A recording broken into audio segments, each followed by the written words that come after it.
आज मैं आपको ऐसा वचन बताऊंगी जो आपकी जिंदगी बचा सकता है, क्योंकि आपकी जिंदगी परमेश्वर के वचन से ही बचेगी। आप बाइबल तो पढ़ते हैं लेकिन उसे समझते नहीं हैं, और जब बाइबल समझ नहीं आएगा तो उसके अनुसार आप कैसे चलेंगे। तो आज जो मैं वचन आपको बताऊंगी, तो वचन अगर आप समझ गए तो आपको पता चल जाएगा कि आपको करना क्या है। चाहे आपके जीवन में बीमारी है, परेशानी है, या आप कर्जे के बोझ से दब चुके हैं, चाहे कैसा भी प्रॉब्लम क्यों ना हो जिसके वजह से आप परेशान है, निराश है, परमेश्वर से दूर है, तो वे सारी चीजें हट जाएंगी। आपको वचन को ध्यान से सुनना है, समझना है और उसे लिखना भी है, क्योंकि ये वचन जो मैं आपको बताऊंगी पढ़ने में बस 2 लाइन का है, लेकिन इसे समझना बहुत ही मुश्किल है। इसका मतलब बहुत ही गहरा है। नीति वचन 21 का 23 में पढ़ेंगे, जो अपने मुंह को वश में रखता है वह अपने प्राण को विपत्तियों से बचाता है।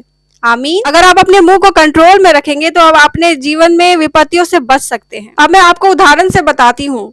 जैसे कि आपके शरीर में बीमारी है, लेकिन आप अपने मुंह से बोल देते हैं कि मुझे तो कैंसर हो गया, अब ये ठीक नहीं हो सकता। और जब आप अपने मुंह से गलत बातों को निकालते हैं, नेगेटिव शब्द को निकालते हैं कि आपको तो ये परेशानी, ये गंभीर बीमारी हो गई है, तो वैसे ही आपके लिए और आपके जीवन में हो जाता है। लेकिन जब आप बीमार होने के बावजूद आप पॉजिटिव बात को बोलते हैं, ये बोलते हैं कि मैं ठीक हूं, मैं चंगी हूं या चंगा हूं, मुझे कुछ नहीं हुआ है, तो वैसे ही आपके साथ होता है। और जब आप अपने मुंह से पॉजिटिव बोलते हैं कि यीशु मसीह की जीतने की ताकत मेरे जीवन में कार्य कर रही है, तो वैसा ही आपके जीवन में होता है, क्योंकि सारे शरीर का कंट्रोल और आपके जीवन का कंट्रोल आपके मुंह में है। तो आप ध्यान दीजिए कि आप अपने मुंह से क्या बोलते हैं, क्योंकि जो आप अपने मुंह से बोलेंगे उससे किसी का जिंदगी बर्बाद भी हो सकता है और आपका भी जिंदगी खराब हो सकता है। जब आप अपने मुंह से दूसरों के लिए श्राप बातों को बोलते हैं तो उससे दूसरों का जीवन खराब होता है। आपको अपने लिए ही नहीं पर दूसरों के लिए भी अच्छा बोलना है। जैसा आप बोलिएगा वैसा ही आपके साथ होगा।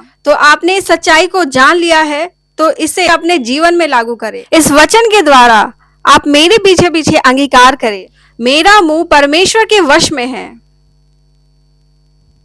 मेरा जीव परमेश्वर के वश में है, मेरा शरीर परमेश्वर के वश में है, मैं जो बोलूंगा वो हो जाएगा। परमेश्वर ने मुझे आजाद कर दिया है हर प्रॉब्लम से, मेरा हर काम बन गया है यीशु मसीह के नाम में। आमीन, हालेलुया। तो आप अब कमेंट करके लिखिए कि मेरा मुंह परमेश्वर के वश में है। इस वीडियो को ज्यादा से ज्यादा शेयर करें, और इस चैनल में नए आए हैं तो सब्सक्राइब करें, और परमेश्वर के वचन को पूरी दुनिया में फैलाने में मदद करें। आमीन। परमेश्वर आप सभी को बहुत बहुत आशीष दे।